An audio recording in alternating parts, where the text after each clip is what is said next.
Très heureux d'être chez vous ce dimanche, jour de prière et d'adoration à Dieu pour ses grâces qu'il nous a accordées tout le long de cette semaine finissante.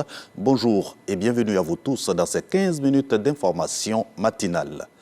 De la prière et de l'adoration, il y en a eu hier samedi à Assaoufoué dans la région du Moronou, en présence du Premier ministre Robert Begremambé. C'est à l'occasion de la bénédiction de l'église Saint-Pierre du village, un lieu saint entièrement rénové par l'inspecteur général d'État, fils de ce village de la région de Moronou.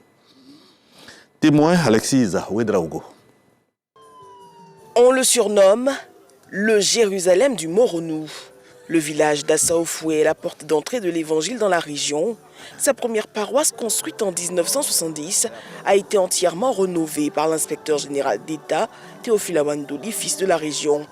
Ce samedi, en présence du Premier ministre Robert Begremambé et de plusieurs personnalités religieuses, politiques, administratives et coutumières, l'ouvrage a été béni au grand bonheur des populations. Celui qui bâtit une maison pour toi pour pouvoir prier, te recueillir dans le Seigneur pour demander tes prières, c'est une bénédiction. J'espère que cette flamme va toujours être dans notre cœur, ravivée pour qu'il y ait plus, l'évangélisation soit poussée et que les enfants puissent adonner véritablement au Christ pour leur salut. Nous sommes vraiment fiers d'avoir cet édifice. Et donc c'est un lieu de pèlerinage pour tous ceux qui sont de passage ici. Nous demandons à tout le monde de visiter notre édifice qui fait donc la fierté du village et de la région. Dans son homélie, Monseigneur Boniface Ziri, évêque d'Abangourou, invite à prendre garde au cœur, source de vie mais facilement corrompue par la poursuite de la réussite à tout prix. Il a surtout appelé à l'unité des fils et filles du pays. Le bon sens populaire dit « l'union fait la force ». La désunion est un ferment maléfique qui détruit. N'est-ce pas un des signes de Satan que la division, la mésentente? En grec, diabolos veut dire le diviseur. Tournons-nous vers l'Esprit Saint.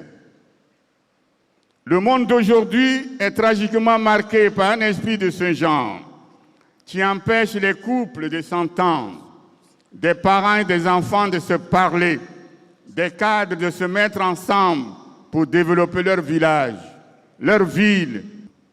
Que le Sacré-Cœur de Jésus nous trempe toujours au feu de l'amour divin pour extirper de nos cœurs les causes de nos mésententes, de nos divisions maladives, pour que nous puissions donner le témoignage fidèle de la communion et de la vraie fraternité.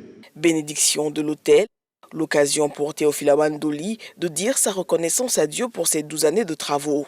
Il a fallu en réalité une totale reconstruction. Mais par la grâce de Dieu, 12 ans après, nous voilà aujourd'hui à la bénédiction de cette église.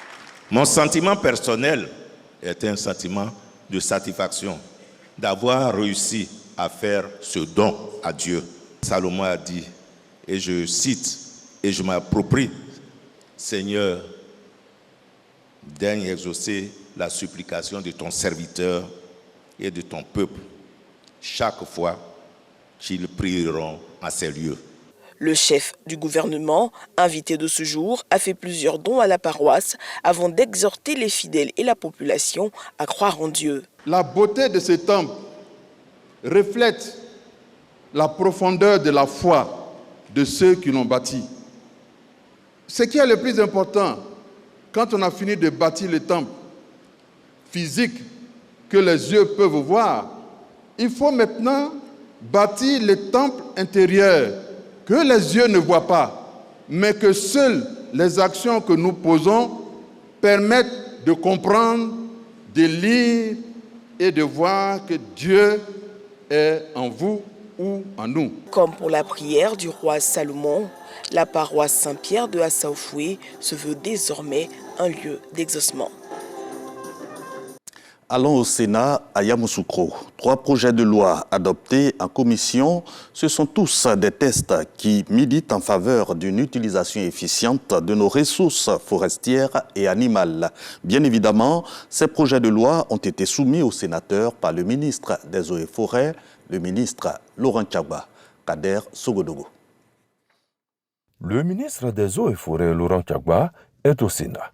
Il soumet au nom du président de la République, 3 projets de loi relatifs à la protection de la flore et de la faune, à la Commission de la recherche, de la science, de la technologie et de l'environnement. S'appuyant sur la loi de 1965, un arrêté pris en 1974 consacrait la fermeture de la chasse en Côte d'Ivoire. Depuis cette époque, le gibier consommé était le fruit du braconnage. En la matière, le ministère des Eaux et Forêts révèle que la consommation de viande de brousse est estimée à 77 545 tonnes l'année. Le flux monétaire est de l'ordre de 70 milliards de francs CFA. Plus de 2 millions de personnes interviennent dans le domaine. Avec l'introduction de l'élevage liée à une demande croissante de la viande de brousse, la chasse périodique est envisagée. Il y aura des périodes où la chasse sera ouverte et une fois que la période de chasse sera terminée, la chasse sera fermée pour permettre aux animaux de se reproduire. La Côte d'Ivoire est passée de 3000 éléphants dans les années 70 à 80 aujourd'hui. Le pays veut protéger son emblème en garantissant la survie des éléphants à travers des dispositions légales. Nous avons proposé que de manière spécifique, une loi soit faite pour pouvoir protéger notre symbole et faire en sorte que des dispositions soient prises et que les populations soient sensibilisées suffisamment pour apporter une attention particulière aux éléphants. Il en sera ainsi pour le commerce international des espèces de faune et de flore sauvages menacées d'extinction. De nouvelles dispositions ont été adoptées. Le sénateur Lamine Konaté, président des séances, et l'ensemble des membres de la commission ont dit oui à l'unanimité aux 3 projets de loi. Au chapitre de la recherche et de l'innovation technologique, abordons le nucléaire. Le secrétaire exécutif de l'Organisation du traité d'interdiction complète des essais nucléaires est en Côte d'Ivoire pour renforcer la coopération entre son organisation et notre pays. Il a visité la station géophysique de Lamto pour en comprendre le fonctionnement. Sephora Zegui. La station géophysique de Lamto, explorée par le Dr Robert Floyd et le professeur Adama Diawara. Conscient du rôle que joue ce centre au niveau de l'organisation qu'il dirige, le secrétaire exécutif de l'OTIS est venu voir comment fonctionne ce centre qui est un partenaire de choix pour l'organisation du traité d'interdiction complète des essais nucléaires. J'ai été impressionné par la station géophysique de Lamto. J'ai eu la preuve de l'implication véritable du gouvernement ivoirien dans les activités de l'OTIS. Au-delà de la régularité et de la qualité des données reçues à l'OTIS, nos relations avec la Côte d'Ivoire vont continuer car nous attendons beaucoup de ce pays. À l'origine, la station géophysique de Lamto a été créée pour le suivi des mouvements du sol, la sismologie. Elle est sous la tutelle du ministère de l'Enseignement supérieur et de la Recherche scientifique. Pour nous, ce qui est important, c'est le fait que la station géophysique de Lamto fait partie du système international de surveillance du TIS, c'est-à-dire du traité d'interdiction complète des essais nucléaires. Donc d'une manière ou d'une autre, vous comprenez que nous sommes le Centre national de données de la Côte d'Ivoire qui enregistre les données sismiques et infrasonores et les envoie à l'OTIS à Vienne. Et c'est le patron de l'OTIS, Dr Floyd, qui nous rend visite. Donc vous comprenez bien que c'était tout à fait normal que le Dr Floyd vienne rendre visite à la station géophysique de Lamto pour savoir comment fonctionne ce Centre national de données, qui est un partenaire de choix pour l'organisation qu'il dirige. Le Dr Robert Floyd a également visité les stations PS15 sismiques et IS-17 infrasons situées à Assebrokro, à quelques encablures de Dembokro. Créée le 12 juillet 1968, la réserve scientifique de Lamto est située à la pointe sud du Vébaoulé, dans le département de Tabo. Restons dans le domaine de l'innovation technologique, mais cette fois en direction des États-Unis. Il se tient le sommet Create the Future, ou construire le futur en français. C'est un sommet pour promouvoir l'innovation technologique. La Côte d'Ivoire participe à ce rendez-vous qui met un point d'honneur sur les start-up. Dr Akawele, le président du Conseil économique, social, environnemental et culturel, conduit la délégation ivoirienne avec notre envoyé spécial, Walter Amadou Ouattara.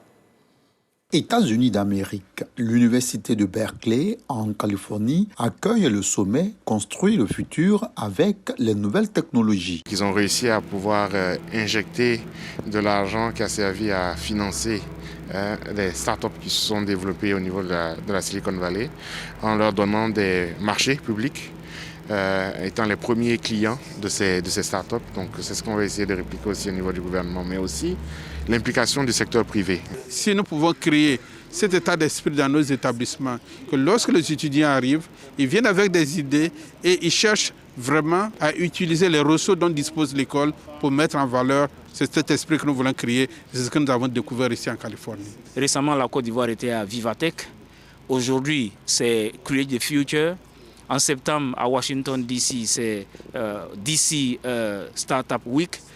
C'est vraiment encouragé. Il faut que nos décideurs, accompagnés de ceux qui sont dans l'opérationnel, puissent participer à ces grands routes pour venir, je dirais, s'imprégner de la réalité de ce monde qui est en constante mutation. Selon le président du CESEC, organe consultatif, depuis 2011, la Côte d'Ivoire a entrepris une transformation économique remarquable. En 2021, le secteur des télécommunications a généré un chiffre d'affaires de 1212 milliards de francs CFA, soit environ 3% du PIB national. Madame l'ambassadeur des États-Unis en Côte d'Ivoire nous a invités à 2 événements, à un panel qui a pour terme construire le futur.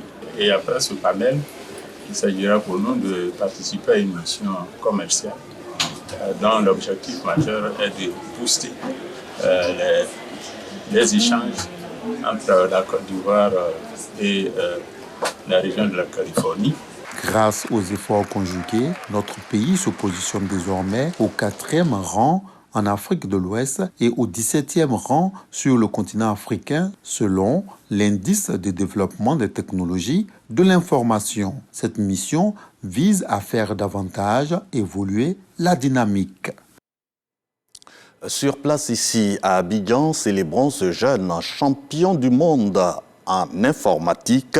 Yacouba Diakité, c'est de lui qu'il s'agit. Brillant étudiant ivoirien, il est sacré champion du monde en informatique devant plusieurs autres milliers d'étudiants rassemblés en Chine.